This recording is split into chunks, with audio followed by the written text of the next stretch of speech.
শুভ সকাল বন্ধুরা। তো আজকে মহা পুত্রদা একাদশীর শুভেচ্ছা সকলকে। আমি আজকে ভগবানকে দেখে আমার ব্লগটা স্টার্ট করছি।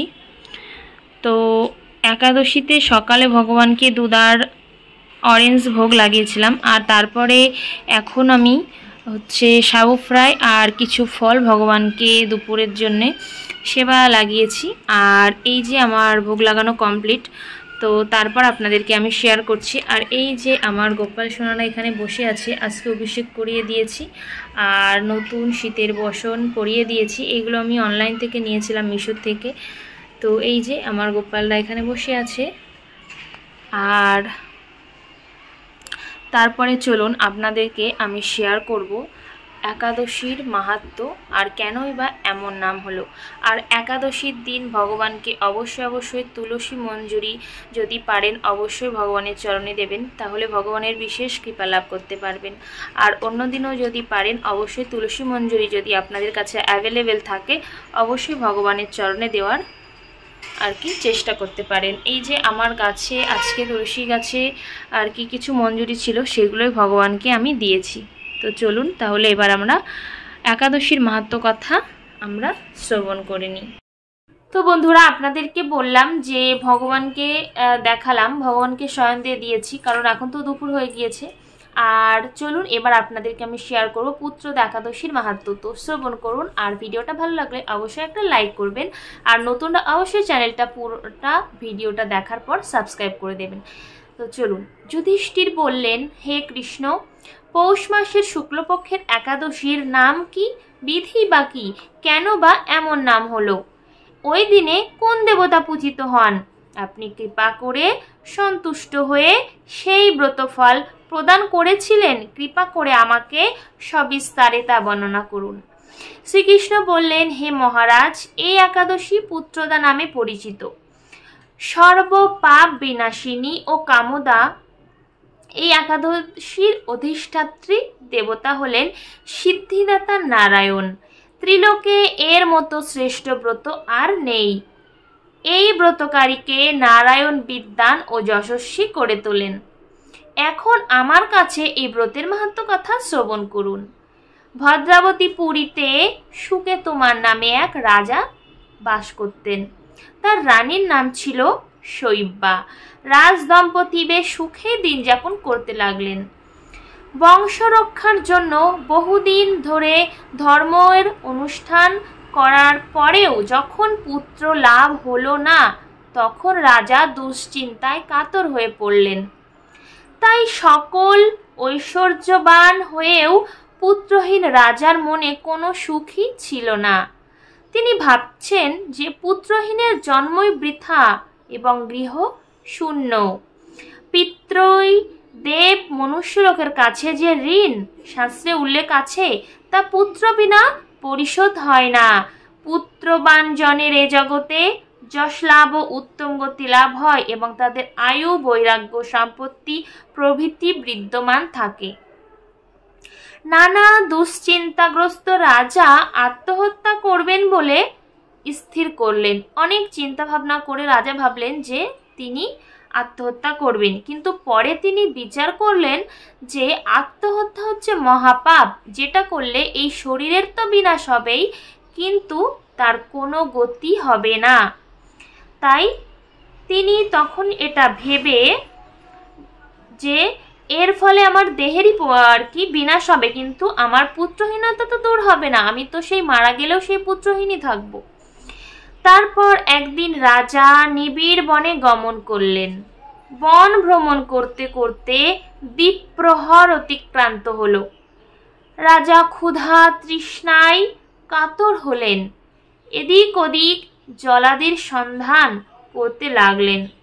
তিনি চক্রবাক, রাজহংস এবং নানা রকম মাছে পরিপূর্ণ একটি মনোরম সরোবর দেখতে পেলেন। সরোবরের কাছে মুনিদের একটি আশ্রম ছিল। তিনি সেখানে উপস্থিত হলেন। সরোবরে তিনি মুনিগণ বেদপাঠ করছিলেন। সরোবরের তীরে মুনি ঋষিরা বেদপাঠ করছিলেন।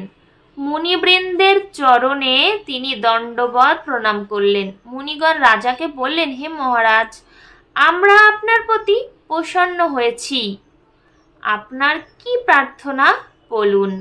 রাজা বললেন, আপনারা কে এবং কি জন্যই এখানে সমবেত হয়েছেন? মুনিগণ বললেন, হে মহারাজ, আমরা বিশ্বদেব নামে প্রসিদ্ধ এই সরোবরে স্নান করতে এসেছি। আজ থেকে 5 দিন পরেই মাঘ মাস আরম্ভ হবে। আজ পুত্রদা একাদশী তিথি। পুত্র দান করে বলেই এই একাদশীর নাম পুত্রদা একাদশী। তাদের কথা শুনে রাজা বললেন, হে মুনিবৃন্দ, আমি অপুত্রক, তাই পুত্র কামনায় অধীর হয়ে পড়েছি।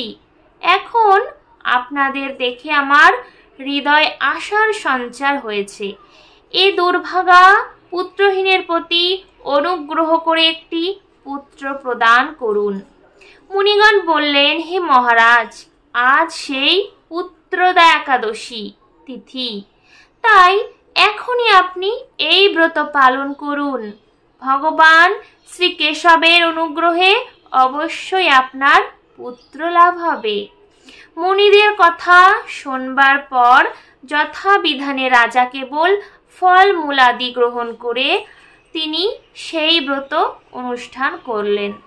দ্বাদশী দিনে উপযুক্ত সময়ে শস্যাদি সহযোগে পারণ করলেন। এর একটা কথা আপনাদেরকে বলি যে একাদশীর পারণটা কিন্তু অবশ্যই ঠিক টাইমে করা দরকার। যদি একাদশী করে আমরা পারণটা সবসময় একটা সময়ের মধ্যে সীমাবদ্ধ থাকে, আমরা যদি সেই সময়টা ছাড়িয়ে পারণ করি তাহলে কিন্তু আমাদের একাদশীর কোনো ফল আমরা পাবো না, আর একাদশী করায় আমাদের কিন্তু বৃথা হবে। একাদশীর মূল হচ্ছে পারণটা টাইম মতো করে নেওয়া। তো আপনারা যারা একাদশী করেন অবশ্যই কিন্তু টাইমের মধ্যে অবশ্যই পালন করে নেবেন। আমি প্রত্যেক একাদশীর মাহাত্ম্যে পালন কিন্তু আপনাদেরকে জানিয়ে দিই, ঠিক আছে? তো সেই পালনের টাইমের মধ্যে কোনো কিছু শস্য জাতীয় ভগবানকে ভোগ লাগিয়ে সেটা আপনারা পেতে পারেন। চিড়ে হোক, মুড়ি হোক বা অন্ন প্রসাদ বা মিষ্টান্ন বানিয়ে ভগবানকে সেবা দিতে পারেন, সেটা আপনারা প্রসাদ হিসাবে সেই সময়ের মধ্যে পেয়ে নেবেন। মুনিদের প্রণাম নিবেদন করে রাজা নিজ গৃহে ফিরে গেলেন। ব্রত প্রভাবে রাজার যথাসময়ে একটি তেজস্বী পুত্র লাভ হলো। হে মহারাজ, এ ব্রত সকলেরই পালন করা কর্তব্য। মানব কল্যাণ কামনায় আপনার কাছে আমি এই ব্রত বর্ণনা করলাম। নিষ্ঠা সহকারে যারা এই পুত্রদা একাদশী ব্রত পালন করবে তারা পুত নামক যে নরক সেটা থেকে পরিত্রাণ লাভ করবে। নরকের কিন্তু অনেকগুলো ভাগ আছে, এটা শ্রীমদ্ ভাগবতমে আছে। আমার কাছে ভাগবতম নেই, না হলে আপনাদেরকে আমি অবশ্যই এটা শেয়ার করতাম। আমি বাড়ি গিয়ে অবশ্যই আপনাদেরকে শেয়ার করার চেষ্টা করব প্রত্যেকটা নরকের আলাদা আলাদা বর্ণনা। আর এই ব্রত কথা শ্রবণে কীর্তনে অগ্নিষ্টম যজ্ঞের ফল পাওয়া যায়। ব্রহ্মাণ্ড পুরাণে এই মাহাত্ম্য বর্ণনা করা হয়েছে। তো পুত্রদা একাদশীর মাহাত্ম্য কথা আপনারা কিন্তু অবশ্যই জানতে পারলেন। আর এই একাদশী যারা পুত্র লাভ করতে চান তারা কিন্তু অবশ্যই এই একাদশী ব্রতটা করতেই পারেন, আর নিজেদের কল্যাণের জন্য অবশ্যই করবেন। তো একাদশীতে আমি আপনাদেরকে জানিয়ে দিই যে পারণটা কখন। যারা পশ্চিমবঙ্গে আছেন সেই সময়টা হচ্ছে সকাল 6টা 20 থেকে সকাল 8টা 23-এর মধ্যে, 6টা 20 থেকে 8টা 23-এর মধ্যে আপনারা পারণটা সেরে নেবেন। তাহলে আপনাদের একাদশী করার যে মাহাত্ম্য সেটা আর কি ভগবানের কৃপায় আপনারা ভালো ফল পাবেন। আর যারা মুম্বাইতে থাকেন বা আমি করব, পারণ হচ্ছে 7টা 14 থেকে, মানে নেক্সট দিন কালকে 7টা 14 থেকে 8টা 23-এর মধ্যে। তো এক এক জায়গায় কিন্তু পারণের সময় এক একটা দেয়া থাকে। তো আজকের ভিডিওটা আমি এখানে স্টপ করছি। আপনারা সবাই ভালো থাকবেন, সুস্থ থাকবেন। আবার নতুন ব্লগে খুব তাড়াতাড়ি আপনাদের সাথে দেখা হবে। তো সবাই ভালো থাকবেন, আমার সাথে জুড়ে থাকবেন। Tata, bye bye.